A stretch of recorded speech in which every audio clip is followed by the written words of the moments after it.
When you pull back the lens and you look at the big picture 10, 20, 30 years from now, what do you think the climate's going to look like? What do you think the grid is going to look like? Where are we going to be? I think the grid is just such a core component, whether you care about reliability, whether you care about resilience, whether you care about economic development, whether you care about climate. Like, it all comes back to the grid ultimately, and more people need to be paying attention to it. Grid is the largest machine in America, and it's the most complex. Number one of the century. Number one of the century, and part of it is just, it's not a super planned situation. And I think of the grid kind of like that, because no one sat down and planned it. You didn't have a Levant that came out and thought about the way it was going to work. We're just building it as we go along, right? And that's why some of these planning processes are so important, so we're not continuing to do that.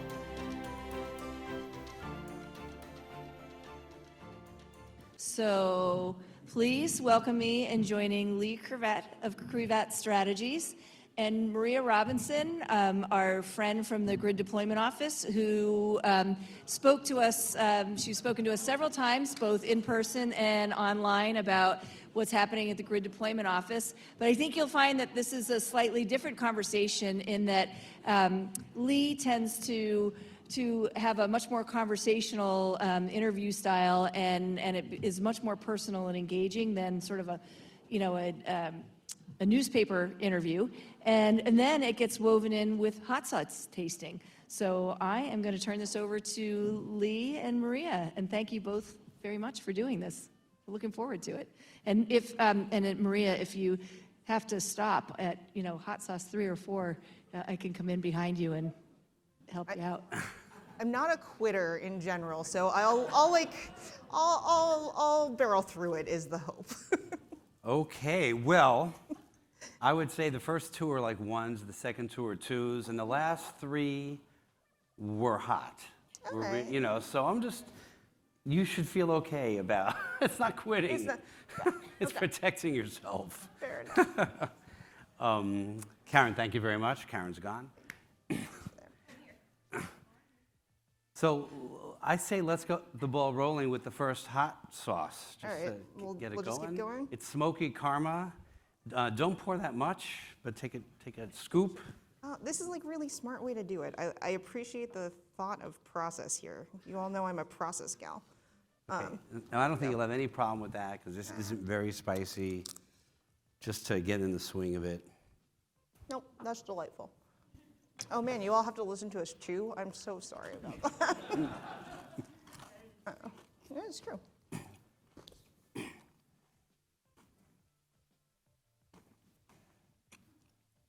So you've had a number of opportunities in your career where you were focused on the environment and on climate change. Can you share your pivotal moment? What made you care? Oh, what made me care? So I went to school at MIT, and I was planning on making drugs for the rest of my life and making a lot of money doing that. Actually, one of the guys in my senior project group was part of the Moderna vaccine, and of course my mother looks at me and she's like, so what are you doing with your life while I'm here doing this? But I remember seeing for the first time the EIA graph of like energy usage over time. I was taking this class with one of my favorite professors, and it just blew my mind. I was like, there's no way that we've gone from the 1800s to where we are today, and we're using so much energy. How are we going to sustain this? What are we going to do? How is the climate going to sustain this? And we need this for our economy. And just like a light switch flicked right on, and that was the big moment for me. All right. And why now is it personally important to you? What's your personal driver? Because I don't know how to do anything else? No, that's not true. I find this work so rewarding, right? I think one of the cool things about energy systems is that you could be the deepest expert in one area and not know anything about something else. And so you always have to keep an open mind, and everybody in this industry has to stay a little bit humble, because you could be the greatest distribution grid engineer and have no idea what you're doing once you get the voltage over 500, right? And so that to me keeps us all in a nice headspace because you can always learn something new. And those people that know about it when you don't are not ashamed to say, you don't know what you're talking about. Well, that occasionally happens too. You have to be careful. Yes. How do you talk about climate change with people that don't believe the data or understand the data? Oh, I had a conversation just this weekend with a family member sort of about this particular area. And I think the extreme weather makes it a little bit easier to talk about it with people, of just saying this extreme weather is happening. Whether you believe that human beings are the cause of it, we have to figure out how we're going to adapt, right? I think for a long period of time, we as an industry have focused really heavily on the mitigation side, and that's still very important. But the adaptation side is growing in terms of importance with every passing day, and the resilience of our systems. Because I can guarantee, so I used to be a state representative in a previous lifetime, and much like many utility folks, I would get phone calls at 3 a.m. when people's power went out saying, Maria, my power's out, what are you doing about it? I can come over with a generator, but I have no other potential options for you right now. It's a much bigger systemic issue going on. And I can remember, I am not that old. I can remember as a kid, we would have outages all the time, and you just live with it and you accepted it, and it didn't change your life vastly. And now it is, you know, so much of our lives depend on electricity that we can't withstand 3 minutes without electricity for any period of time. And so I think that importance continues to grow with each passing day. Our economy, too, Our not economy. just our personal lives. Yes. When there was the DDoS happening, people were freaking out in my Facebook moms group about how they could not access their bank accounts or Venmo. And I was like, the same thing would happen if there was a massive power outage or a cybersecurity attack on the electric system, and you wouldn't have access to any of your money because none of you carry cash. Yeah, you mentioned all the big weather events as a way to convince people that something needs to change. But I think it's a shame that it has come to that we Yes. couldn't be proactive, and I'm a little bit fearful that we're still not being proactive enough. I think risk mitigation is really hard for a lot of folks to determine, is it worth the extra cost now or not? My husband and I are currently having a larger discussion about life insurance. And it's like, do we do the 10-year life insurance or the 20-year life insurance? And it's really hard to sort of gauge what that's going to mean. And what we're asking people to do when they're talking about the climate is to do that, but on a much larger scale in a way that may or may not impact them in the short term. We're saying, hey, you're gonna have to maybe pay a little bit more upfront in order to see larger benefits later, right? If we invest in our electric systems now in terms of resilience and reliability, it means you might not experience 5 minutes of outages when you really need to get that work project done. That's really hard for the human mind to do the math on.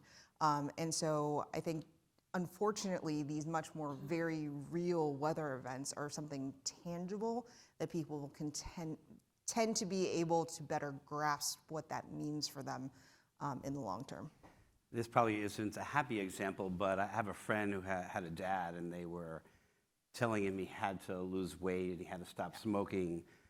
But then once he had a very damaging health event, then he was able to suddenly do it because he saw that his life was already reduced and he had to do it. Exactly. And I say that as someone who has a dad who we're still trying to get him to do more than his daily walk with the dog. We'll put it that way. Yeah, yeah. All right. Let's try Should we some... skip ahead a little bit? No.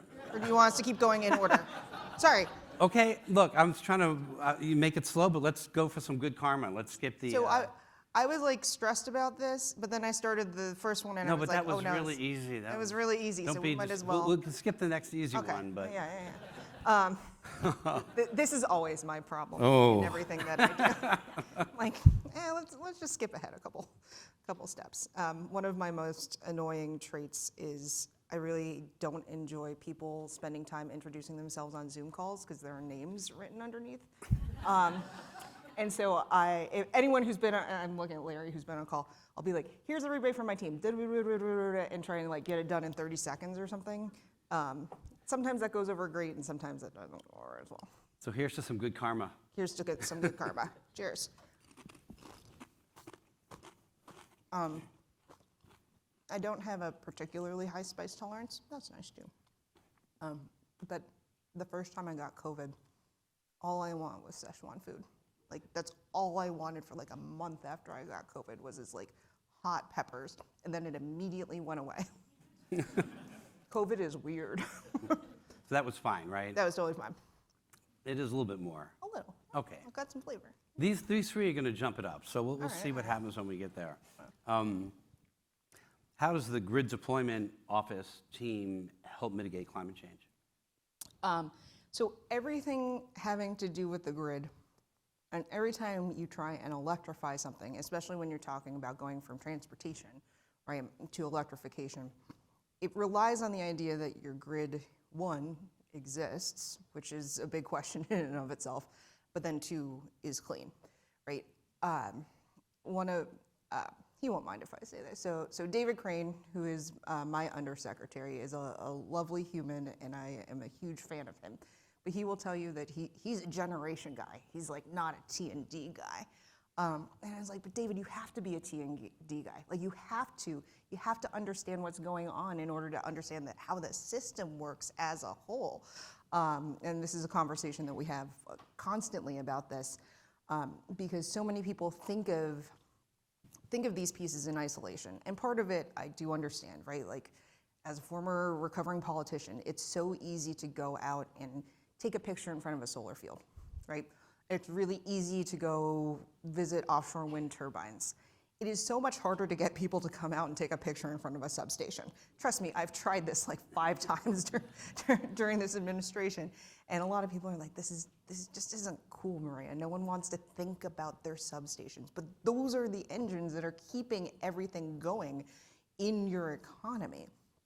And I think helping, I've been really happy to bring in a ton of folks who weren't in government before working at the Grid Deployment Office, many of whom were doing different climate-related things previously, just to give them a taste of what it's like inside the machine and bureaucracy that is the federal government, so they understand how complex it is and what you can and can't accomplish.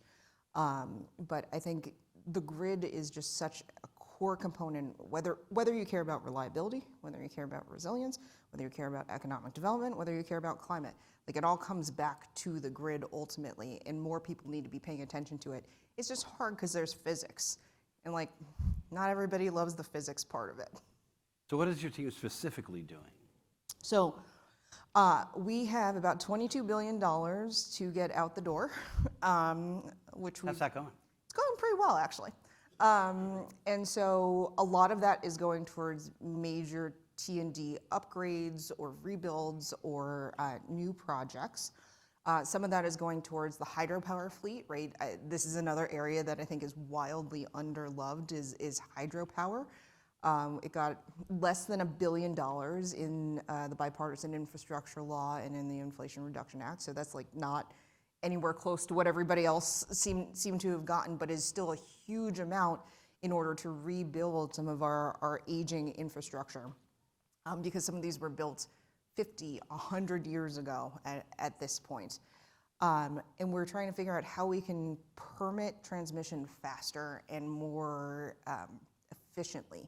I think one of the things that can be really hard in building new stuff is figuring out the permitting. And part of that means you have to work with like 5 different federal agencies. And working with 5 different federal agencies at once is really, really complicated if you're not inside the system. It's complicated when you're inside the system too, but especially when you're outside. So by having someone at the Department of Energy corral that process for developers and utilities, I think that's gonna go a really long way to make things easier and also putting an actual timeline on it for everybody involved. We talked about this a little bit this morning. You didn't have to be here to know what it's going to be about, and that is the administration is about to change. I've heard. Yes. I'm sure you have. I think I saw your LinkedIn post. How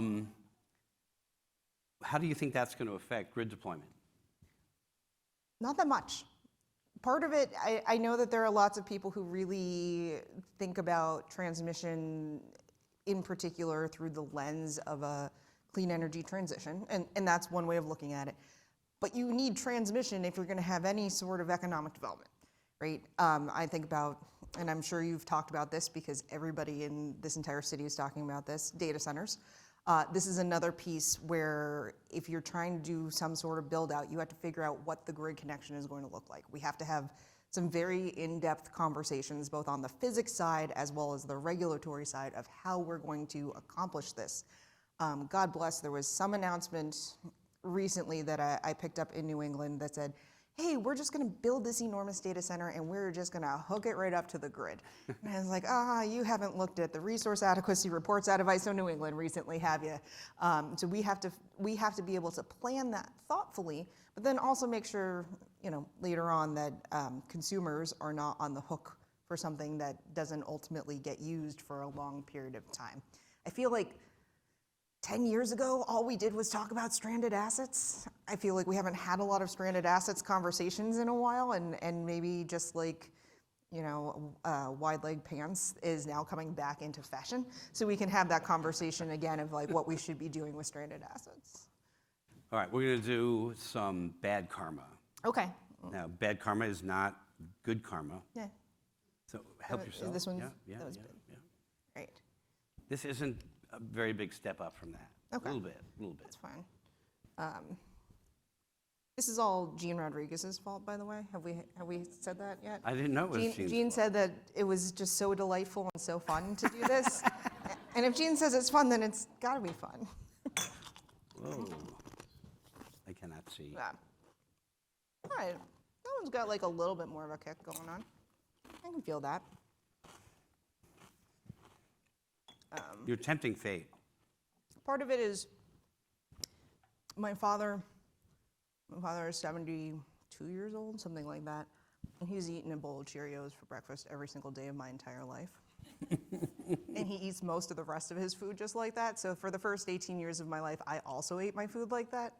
So it's more of a, I didn't put sauces on things for a while. Ingesting. So how did you mentioned before that in another life you had another job.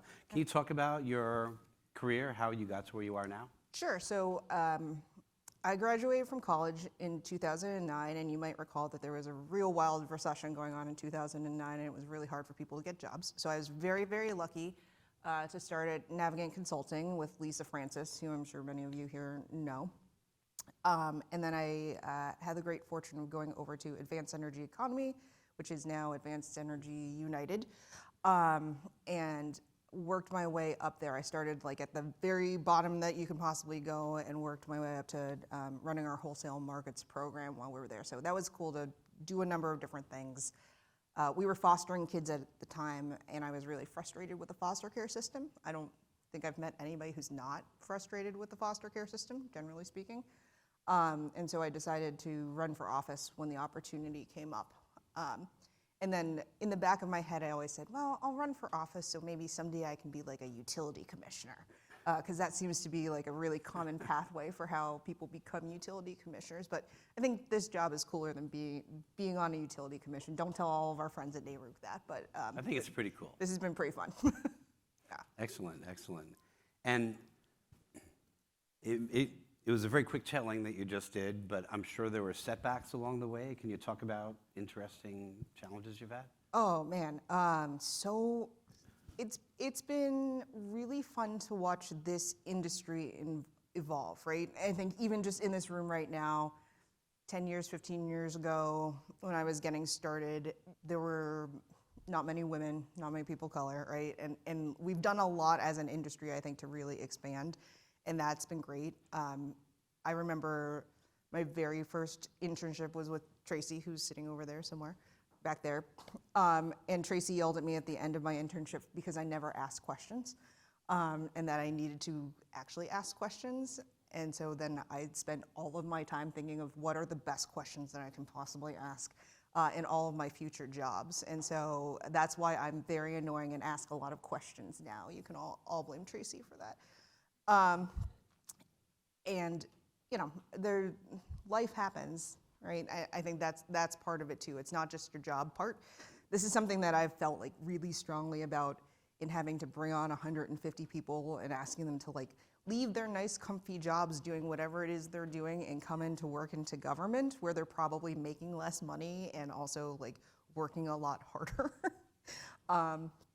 Is just reminding all of our supervisors and managers like, hey, these people have lives and things are going wrong, and if they're not bringing their best selves, just you gotta give everybody a break.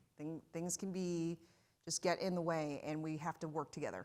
I'm not a big fan of the like work is a family analogy because I think that's messy in its own right, but you have to be human and remember that giving everybody a break is always a good way to just operate through the world. Yeah, I mean, empathy, understanding, maybe give people a benefit of the doubt. There's a reason to do what they did. Yeah, exactly. And we see that a lot, and people move and have breakups and going through lots of difficult things at home. And so that's so important to me that we as a management team are always thinking about that and trying to be really clear with our team about putting themselves and their families first. Do you have a specific setback in mind? I mean, that was really tough to get through? I mean, getting to this job was pretty complicated. I will say that I think I first started conversations with the administration in Easter of 2021, and I started my job at the Department of Energy in July of 2022. And so that's like a very long period of time to be thinking about what you're doing and like going through a bit of maybe we'll put you up for this job and maybe for that job and go through a Senate confirmation hearing, and then this thing happened in the Senate that has nothing to do with you, and then ultimately like, how about you end up over here in this new office and we'll hand you like a laptop and 2 people and you can figure out what to do from there. So that was, I will say, I was not like my best self during that year of waiting because I'm not good at waiting, as previously mentioned. And so God bless my husband who put up with a lot of me just like trying not to pull out my hair while I was waiting around for things to happen. But of course, like all good stories, it ends with, I wouldn't change a darn thing about it now that we're here because I got to do something very, very cool, and you don't often get to say you get to like build a whole new office in a federal agency. Absolutely. So before we turn the tables a little bit in a positive way, are you ready to try something that's hot? Sure, let's do it. Okay, I tasted all these before. I couldn't really decide which was the hottest. So which one sounds most interesting to you? Holy Mole, Cherry Bomb, or Ghost Island? Let's start with Holy Moly. Sounds, All right. you know. I had never had it before. It's sweet, Okay. but it packs a punch. I went to Catholic school for many years, so we appreciate a good pun like that. All right, probably more than I wanted. I think well. so, maybe. Uh-oh, that was certainly more than I wanted. Oh, that's got like the nice chocolatey vibe. First ingredient, blackberry juice. Who would have thunk? Oh, Is it okay? yeah. All right, I love it. We'll see. I left all the really hot ones at home. Well, no. Like I'm feeling it. We'll see if like my mouth is still moving by the end of it, but it hasn't caught up to my brain yet. Okay. I asked you to talk about setbacks. What's the 1 or 2 successes that you're most proud of? Building this office in and of itself, I'm like very, very proud of. But one of the things that I think a lot of people have asked, like, what are you most proud of in this job? And it's hard because most of the projects that we're supporting are not going to get built in any near term. I'm like, call me in 10 years and I'll tell you whether I was successful. I don't really, we won't know for a little bit on it. But what I do think of as a success, and what's very cool, is the number of people who have come up to me about, especially the GRIP awards, and say like, hey, we didn't get an award or we got some subcontract here, but because we put in 50 to 100 hours putting together this application with a number of different partners, we actually decided to go forward with the project anyway and figured out a way to make it pencil. And to me, that's like mind-boggling. First of all, the people spent a lot of time and a lot of effort putting together those proposals. They were very good. But the idea that they've found, just doing that type of partnership, which people should be prioritizing, but we all know we don't have time for that, right? Like there's too many other pressing things happening. But if the federal government is dangling $1 billion in front of your eyes, then you make time for it. And to me, that is so important, that those relationships and those partnerships that were formed during this period of time will last long into the future. And they're gonna have a bigger multiplier effect, because especially some small grid technology companies, they just needed to get into the American market. They just needed to get 3 or 4 folks to take them on. And being able to do that, I think will have really good long-term impacts. All right. When you pull back the lens and you look at the big picture 10, 20, 30 years from now, what do you think the climate's going to look like? What do you think the grid is going to look like? Where are we going to be? So I think what's cool about the grid is that it's really hard to predict what that answer is going to be, right? I think it's the National Academy of Sciences wrote that the grid is the largest machine in America and it's the most complex. Number 1 of the century, I think. Number 1 of the century, and part of it is just, it's not a super planned situation. I live in Boston, or outside of Boston, and then whenever anyone comes to visit, they're just like, oh my God, it's not a grid. What is this nonsense and why are there one-way streets everywhere, right? Yeah. And I think of the grid kind of like that, because no one sat down and planned it. You didn't have a LaFont that came out and thought about the way it was gonna work. We're just building it as we go along, right? And that's why some of these planning processes are so important, so we're not continuing to do that. But unfortunately, there are some weird roundabouts that currently exist in the grid. All of my metaphors are getting, I have this whole pitch about how I think funding the grid should be like funding the national highways, because it's just as important infrastructure, and the national highways get money every single year to patch potholes. Why don't we have money every single year to fix the grid? And I feel like that metaphor continues to grow the more I think about planned versus unplanned parts of it. So to me, this is in 30 years, I'd like to think that we have a lot more automation going on. I think that's really hard. We're at this tipping point right now, right? Part of what makes it so safe is that we have a lot of human interaction with the grid, right? We have human beings who are able to stop things along the way, who are using their thoughtful experience, and the operators are key to all of it. But there's got to be better ways to automate other processes without triggering cybersecurity concerns.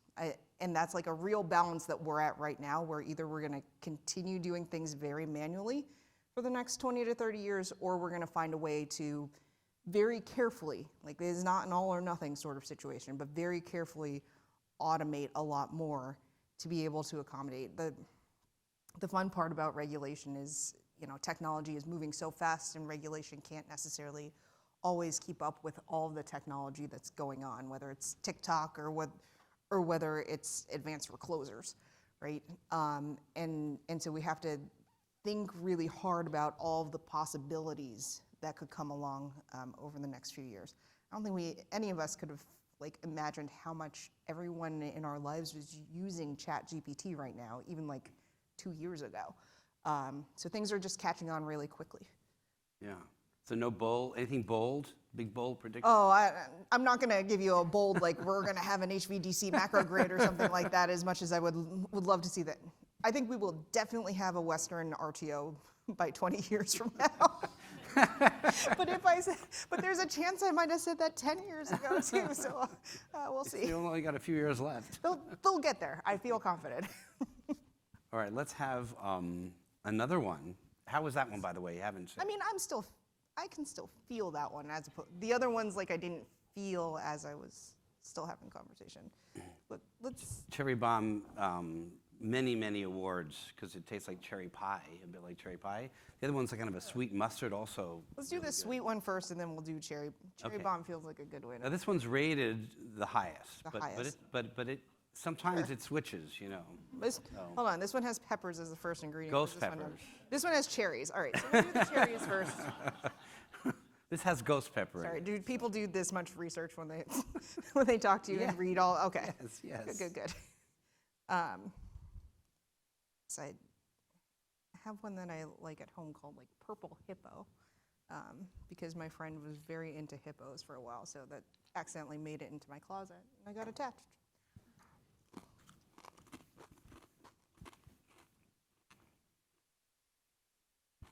Oh yeah, that's very cherry. No, very cherry. Why would you want your hot sauce to taste that cherry? What are you doing with a cherry flavored hot? People put cranberry on turkey, I also so disagree maybe with you that, put but this on chicken, right? that's one of like my very unpopular opinions is you should not be mixing the cranberry with the turkey, and it doesn't work for me. If a standalone, then. Yeah, Just a okay, nice just a standalone that I can respect.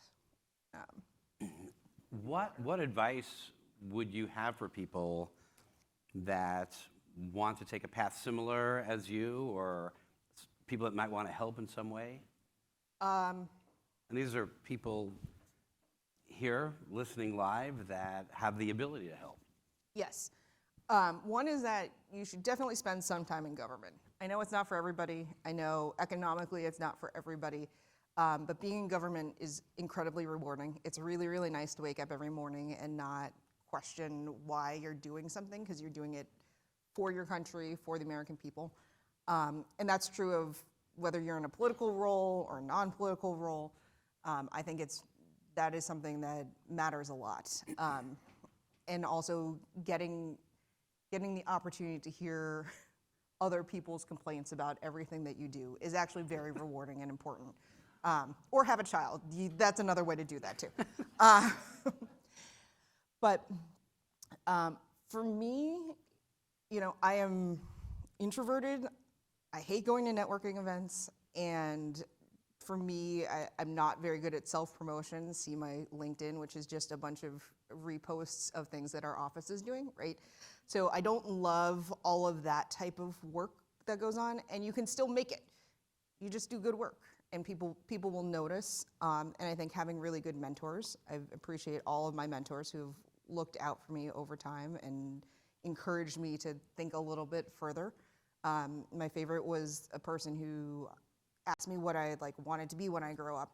I still don't have a great answer to that, but at the time I said, I'd love to be the chief of staff to someone really important. He's like, no, you're wrong. You should be the really important person and not the chief of staff to the really important person. And that was like a very pivotal moment that I replayed a lot and was like, do I? But here we are. I will say, I'm a little bit looking forward to, I was very much a wallflower in grade school and high school. I was very popular during this period of time when we had $22 billion. So I'm looking forward to going back to being a wallflower and not being as popular and being a band kid again, Do we want to do one more? You want to? Yeah, I'll do another. Okay, well, just a final one. All right. Ghost Island. I mean, You just powered through this. No problem. I should have trusted you and the people that work for me that said you could probably handle a higher amount of heat, Roy. That's fine. God bless them. You've all met Dylan Reed from my team, who, is one of my dearest friends in the world, who is just like, I don't know, how much are you willing to do here? And I was like, He convinced me to take it easy on you. yes, he did convince you to take it easy, and I appreciate that. So I'm not actively sweating in All front right. of all of you. Cheers. Cheers.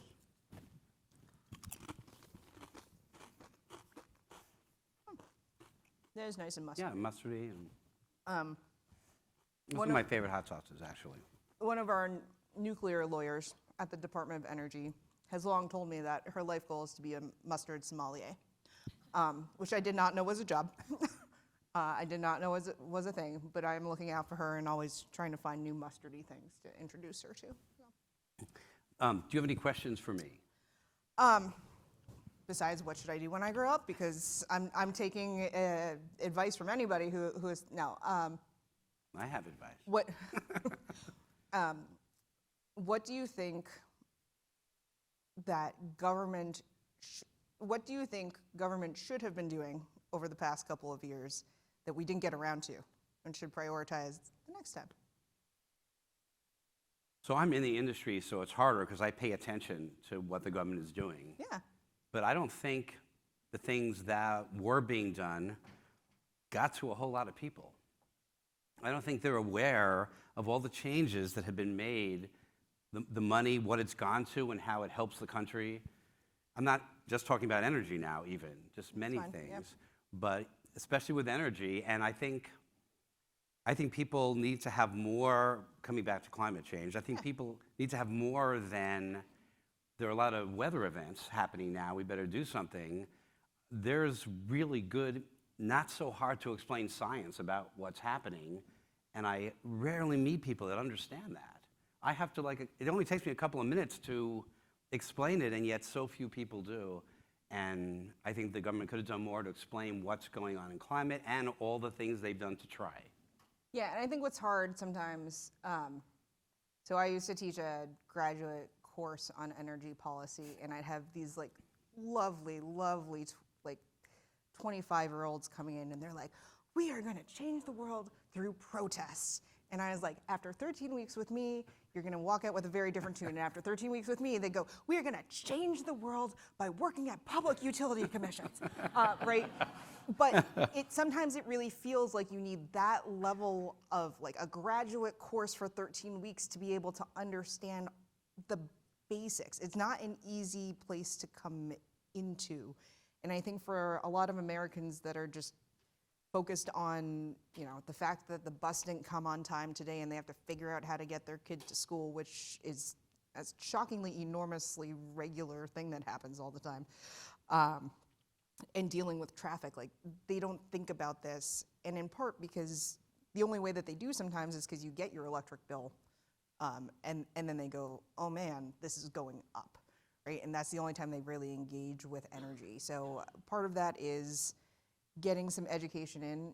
I now talk to 5-year-olds who tell me an awful lot about climate change because their kindergartens are teaching them about it. So there's definitely an education process that's going on where I think the younger generation, Gen Alpha and so on, are going to be just really invested and thoughtful and paying more attention to what their government's doing too. Yeah. What do you think of Ghost Island? I like it. I will say I have a lot of affection for the cherry bomb, despite the fact that it's confusing. Because you wouldn't put it on anything. Because I wouldn't put it on anything. No, but it's nice. It's nice flavor. Questions from those of you that are here?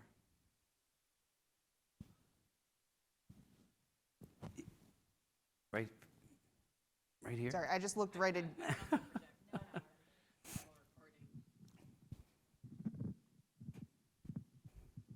So in the theme of spice, what do you think is the spiciest issue you had to deal with at the Grid Deployment Office?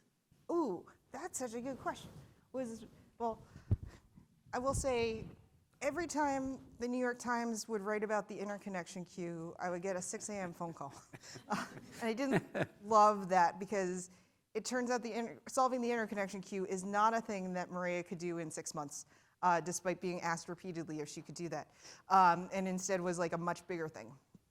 And I think that is one of those areas where we have to figure out how to just move things and change the process. And I know FERC's done their order, but it is really one of those areas where RTOs feel like they're doing the best that they possibly can with the sheer volume of stuff coming in the door, and developers feel like it's taking forever and they're losing money with every passing day. And it feels very, very intractable. And when the answer sometimes just is, and we're working on this now, the answer is you don't have to manually email everything back and forth. That actually saves a whole lot of time if you don't just manually email everything back and forth. And so digging into things was something I liked a lot. And as I mentioned, Western RTO is not spicy either. But I didn't get super involved in that during my period of time here, though. Yeah. Other questions? Is there a couple here? Oh no, Larry's got a question. Larry always has a question, by the But way. we love Larry. He's on a 4-year streak. Okay, yeah. Oh yeah, one tip is no lip licking. Oh. Don't lick your lips because then they'll burn. Oh, interesting. So my question is, we heard from Vermont that half their substations are back feeding from the distribution grid up to the transmission grid. So how do you see regulation at the state and federal level adopting, changing, going forward to as the grid becomes more integrated in bidirectional power flows? Yeah, this has like been a whole thing that I've been trying to spend a lot of time. So, right, was a state legislator in what I consider to be a highly educated location, and like just trying to explain the basics of the regulatory process that we all know way too much about. The number of governors who like really just don't fully understand that they're getting power from another state, and they're like, well, how do we get the power here in our state? And doing a lot of that education. One governor I will shout out is J.B. Pritzker, who has dedicated the entirety of his time as chair of the Midwest Governors Association, focusing on interregional transmission, which is not a statement that you'd think that you'd hear, but it's Illinois. It makes sense. They're like right on a seam. But we are getting, whether it's, oh my God, what was it, 22, and starting to see that relationship between the distribution grid and the bulk power system. So we're doing like a lot of better planning. And I think, speaking of Larry, who's here, like we're trying to do a little bit of that with our friends at PNNL right now in different parts of the Pacific Northwest to try and figure out how do these things work together long term, because we talk a good game about things like VPPs, and we talk about using DERs as much as humanly possible, but you have to be able to see into it. And there's just not a comfort level yet, I think, at the bulk power system to be able to do a lot of that. I thought you were going in a different direction of all of our substations are over 75 years old and we're really nervous about what happens next, which is a separate problem that I don't have a good answer to yet. Larry, I think you need a mic, though. And then over here, you had a question. Great, thank you. So Maria, first of all, let me say a big thank you to you. The GDO office infused a lot of money in our industry. So I don't know, I'm going to ask the group here a round of applause for Maria on all that effort. So as you think back now, and you talked about your experience with DOE, obviously Gene's hiding over here with the Office of Electricity and the partnerships that you had. And for me, just starting to understand many of the various segments of the Department of Energy and how large it is, how you were starting to make connections with the labs as well and with industry. Is there anything you wish would move, or thinking about going forward, that you would like to have maybe moved even faster or moved something in that direction? So there are a couple things. One is there's definitely still a gap between where the national labs are in terms of commercialization of some of the great technologies that are there, right? It's always a little frustrating to me sometimes that the national labs are not just 5 years ahead of the utilities in terms of the technologies they have, they're 10 years, but then it's figuring out how do you actually make that available for mass adoption in a way that is user-friendly, right? Because in an ideal world, everyone's using a very similar platform that can be updated on a regular basis. And that's still an area where I think, Gene and I have had a lot of conversations about how do we close that gap and find ways to be able to do that. And I think like that defines a bit of the relationship between the labs, OE and GDO now, is like the labs come, we help fund really good ideas at the labs in large part thanks to OE, and Gene comes up with the brilliant ideas there.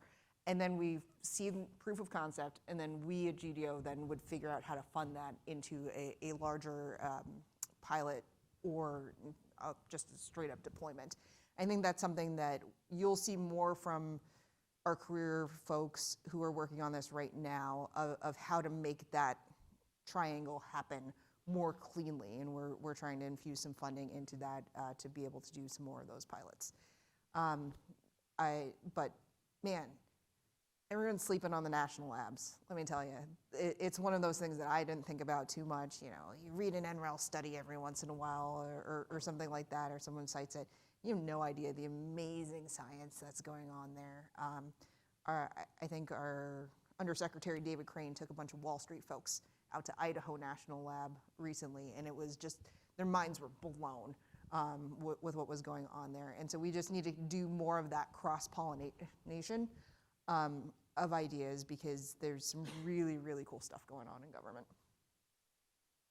I think we have time for one more question over here. I think your hand was up. Yeah, wait for the mic. Can I go over a little bit? Yeah. A little bit? Thank you. I also want to add thank you for your service, Maria. Having been an 8-year DOE vet, I know how at times it can be challenging. Fun. Very good. So my question is this: offtake agreements are one of the gating items in terms of transmission. Do you think the Secretary should have or could have used her authority a little bit more to guarantee the offtake for, let's say, all the labs in California or all the federal facilities in Nevada, to really stimulate the financial component for the projects?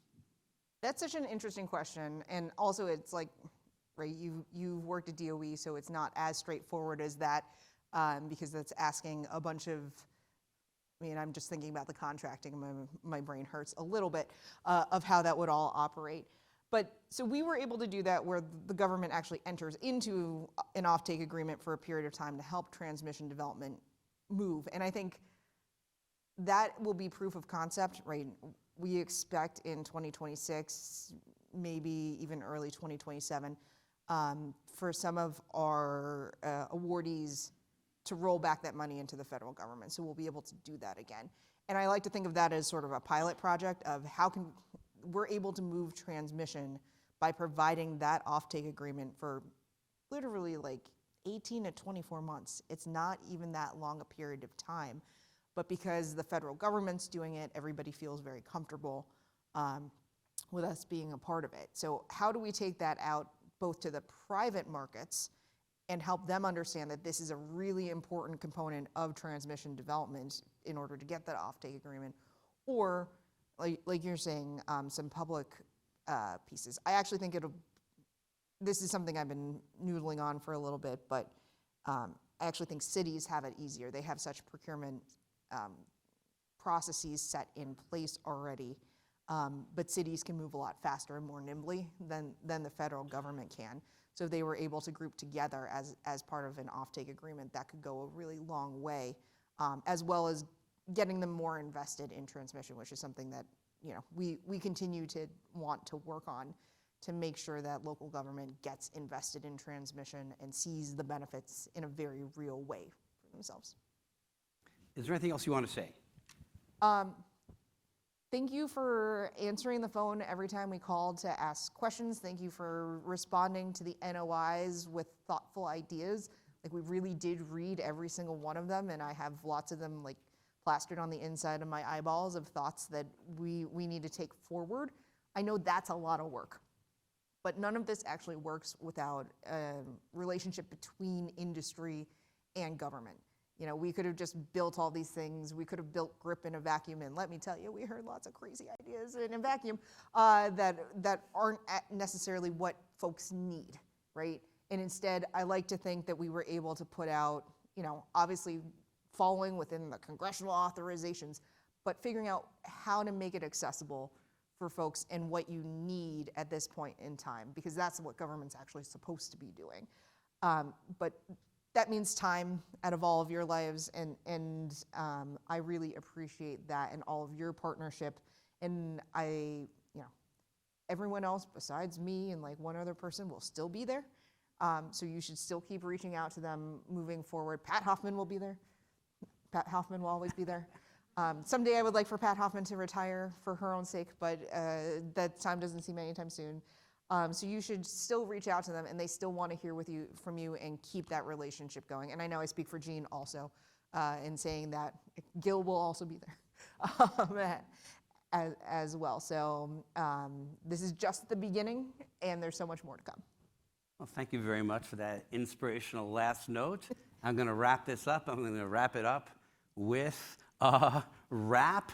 What got you started, it was your climate itch, is the growth of energy was so much, it threw your light switch. The change in climate things aren't very brisk because it's difficult to explain to people why they should invest in mitigating risk. Your father, you said he was about 72 years old, but you don't want to spend your life just eating Cheerios from a bowl. In your first internship, Tracy gave you a suggestion that it was very, very important to ask a question. During the GRIP Awards, there were so many things so many people did, and they ended up coming up with new ideas to support the grid. You were told, don't just be a chief of staff, you can be the one. You had to wait a year to get the job. That wasn't much fun. Let's face it, some you lose, but you win some. Thank you so much, Maria Robinson. Cheers to you, Lee. Cheers to you. I forgot that was happening. Thanks for being a good sport. Absolutely. Oops. Thank you, Lee. Thank you, Maria. That was a fabulous way to end the day. Although it's not over yet, there is a reception, and I just want to tell you about tomorrow morning. We meet at 8:15 for breakfast, and then we have a member meeting at 8:30.